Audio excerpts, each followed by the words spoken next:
Assalamualaikum warahmatullahi wabarakatuh. Ketemu lagi dengan saya ya di mata pelajaran biologi, tentunya dengan saya Bu Naji. Minggu kemarin kita membahas tentang keanekaragaman hayati, yang dimana saya sudah menyampaikan keanekaragaman hayati merupakan berjuta-juta keanekaragaman ya, yang terdiri dari ekosistem. Nah, kemarin juga ada tingkatan-tingkatan dari keanekaragaman hayati ya. Yang pertama ada genetika atau genetik ya, kemudian ada juga spesies dan juga ekosistem. Tingkatan ekosistem itu pertama ada sel sampai ke biosfer ya. Jadi pertama itu ada sel, kemudian ada individu, bisa dilihat pada slide ya. Ada sel, individu, kemudian populasi dan komunitas serta ekosistem, dan yang paling terakhir adalah biosfer. Nah, mungkin kalau di SMP dulu sudah pernah disampaikan ya tentang sel ya. Sel ini merupakan unit terkecil ya, unit terkecil pada makhluk hidup atau suatu organisme. Nah, kemudian individu, kalau individu ini adalah makhluk tunggal. Saya, satu spesies, satu kambing, itu berarti individu, itu merupakan tingkatan ekosistem yang kedua. Kemudian yang ketiga, pada populasi ada kumpulan individu yang sejenis dalam satu spesies ya, kumpulan individu yang sejenis dalam satu spesies. Contohnya, di suatu kandang terdiri atas beberapa spesies kambing, jadi tidak hanya satu. Kalau saya menyebutkan satu kambing, itu namanya individu. Kalau saya menyebutkan beberapa dan itu sama spesiesnya, itu namanya adalah populasi. Yang selanjutnya, ini ada komunitas ya. Komunitas ini merupakan kumpulan antar populasi yang saling berinteraksi. Nah, contohnya ada kambing ya. Tadi kalau saya menyebutkan pada individu ya, pada populasi ya, itu ada contohnya yaitu kambing ya. Kalau di komunitas saya akan contohkan kambing dengan sapi ya. Mereka sama-sama herbivora ya. Dia sama-sama makan rumput ya. Mereka juga sama-sama merupakan komunitas, yaitu kumpulan antar populasi yang saling berinteraksi ya, seperti itu. Kemudian ada ekosistem. Nah, kalau ekosistem sendiri adalah kumpulan dari beberapa komunitas yang saling berinteraksi ya. Jadi ingat ya bahwa keanekaragaman hayati ini memang terbentuknya dari suatu ekosistem. Ada abiotik dan juga ada biotik. Nanti selanjutnya di sini kita akan membahas tentang pembentukan ekosistem ya. Kemudian nanti juga ada perbedaan antara biotik dengan abiotik. Kemudian yang terakhir ada biosfer ya. Biosfer ini merupakan kumpulan dari sistem ekologis yang menyatukan seluruh dari makhluk hidup ya, seperti itu. Jadi seperti halnya dengan atmosfernya, seperti itu ya. Kalau biar enak ya, biar kalian tidak terlalu terbalik, biasanya kalau ulangannya Bu Naji itu biasanya kalau saya minta buat menyebutkan tingkatan-tingkatan dari ekosistem itu mesti kebalik-balik. Kadang-kadang dari sel nanti langsung tahu-tahu populasi ya, setelah populasi nanti biosfer, ada juga yang seperti itu. Nah, ini Bu Naji juga ada singkatan yang enak ya untuk menghafal ya, untuk dari sel sampai ke biosfer ya. Sel, individu, populasi, komunitas, ekosistem, dan biosfer ini tidak boleh terbalik. Sekali lagi, tidak boleh terbalik. Ini ada ya.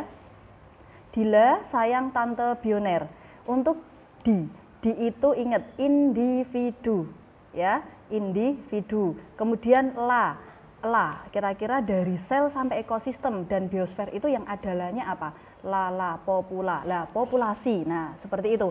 Sayangnya tak tambahi saja. Kemudian ada komunitas, tas ya. Kita ambil dari belakang. Itu ada ekosistem ya, yang ada huruf te itu hanya pada ekosistem, ya. Kemudian tante Bioner, bio ya, biosfer. Ingat ya, Dila sayang tante Bioner. Dari sel, kemudian ke individu, kemudian ke populasi, kemudian ke komunitas, kemudian ke ekosistem.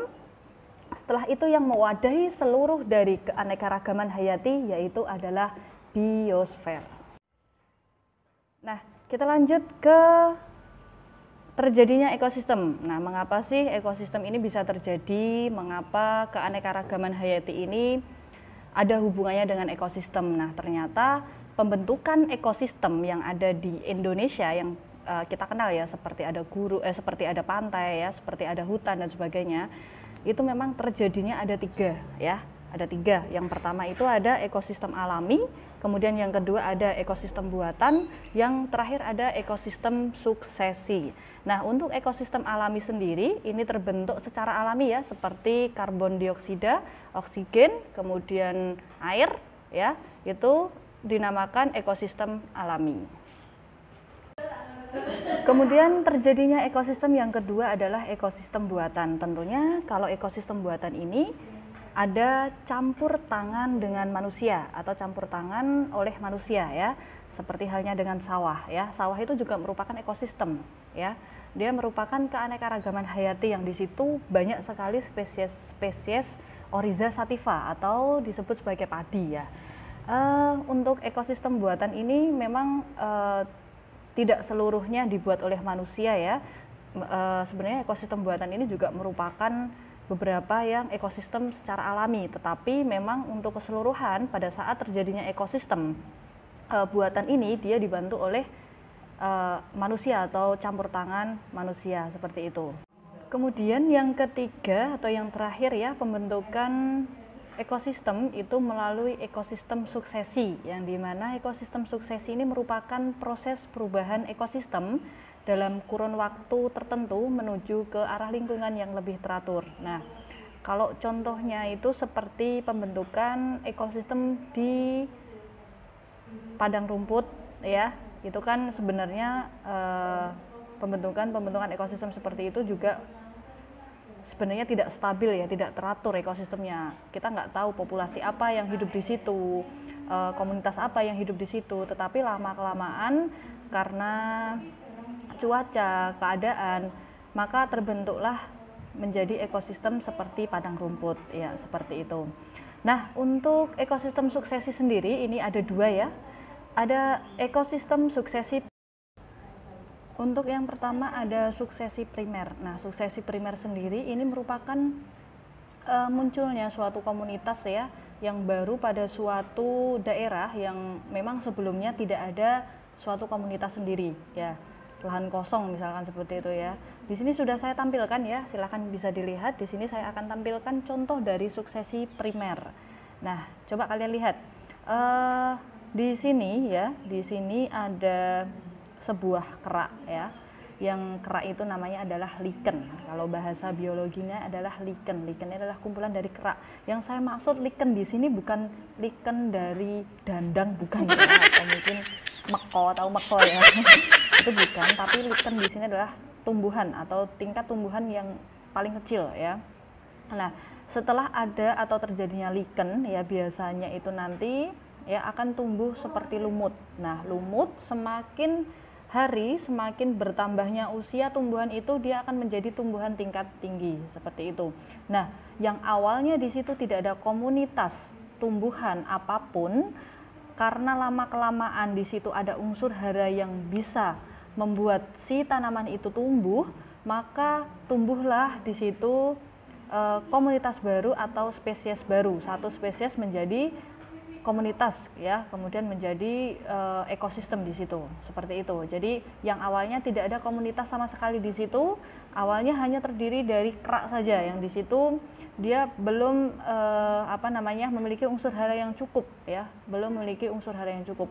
Nah, lama kelamaan si kerak itu nanti akan menjadi lumut atau tumbuhan tingkat rendah. Setelah itu lama-kelamaan karena ada air, kemudian ada oksigen, ada sinar matahari, lama-kelamaan tumbuhan itu akan menjadi komunitas yang dinamakan sebagai ekosistem, yang dimana si ekosistem ini terdiri dari bermacam-macam komunitas dari tumbuhan. Seperti itu. Ini yang disebut sebagai suksesi primer. Suksesi primer biasanya kalau di letusan gunung berapi biasanya kan memunculkan abu vulkanik. Nah, abu-abu itu biasanya akan menjadi kerak ya, di dasaran dia akan menjadi kerak. Lah, ternyata si abu ini dia memiliki unsur hara yang sangat tinggi bagi si tanaman ya. Karena tadi yang saya bilang bahwa ada tanaman tingkat rendah, lama-kelamaan karena ada unsur hara yang bisa membuat si tumbuhan ini tumbuh dengan cepat ya.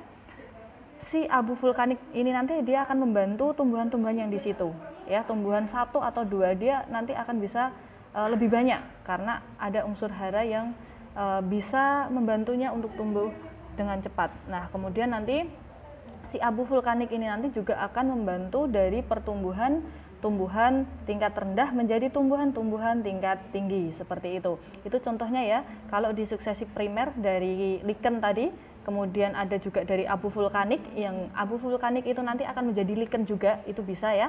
Kemudian dari lumut ya, seperti itu. Biasanya mereka akan menjadi ekosistem suksesi primer, itu biasanya yang unsur haranya bisa membantu pertumbuhan bagi si tanaman atau komunitas yang ada di situ, seperti itu. Nah, beda lagi dengan suksesi sekunder ya. Kalau suksesi sekunder sendiri, ini merupakan pembentukan ekosistem ya, yang telah rusak akibatnya itu diganggu oleh manusia. Kalian pernah tahu ya kejadian-kejadian banjir ya, mungkin dulu kalau di Danau Toba. Kalau Danau Toba itu kan legendanya kan katanya memang ada suatu pulau atau suatu desa, kemudian karena akibatnya banjir diakibatkan oleh ulah manusia sendiri. Tapi kalau legendanya hanya mencabut mencabut kayu dari tanahnya, itu kurang tahu apakah itu betul atau tidak. Yang jelas banjir yang disebabkan di Indonesia ini masih banyak ulah dari manusia.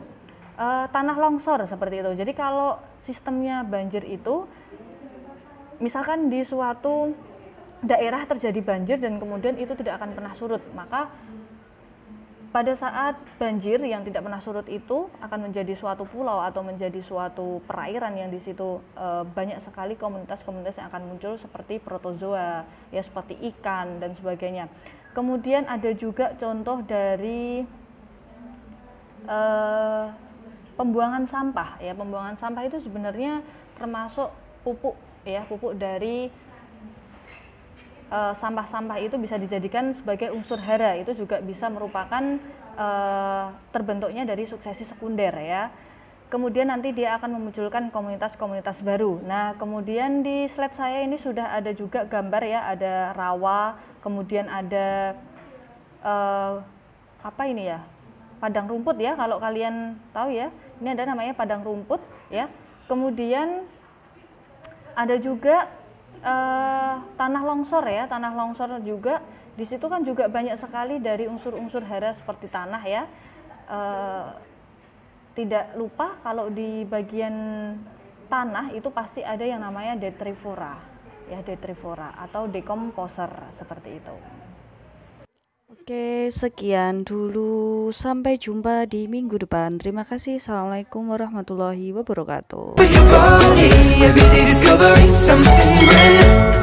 I'm in love with the shape of you.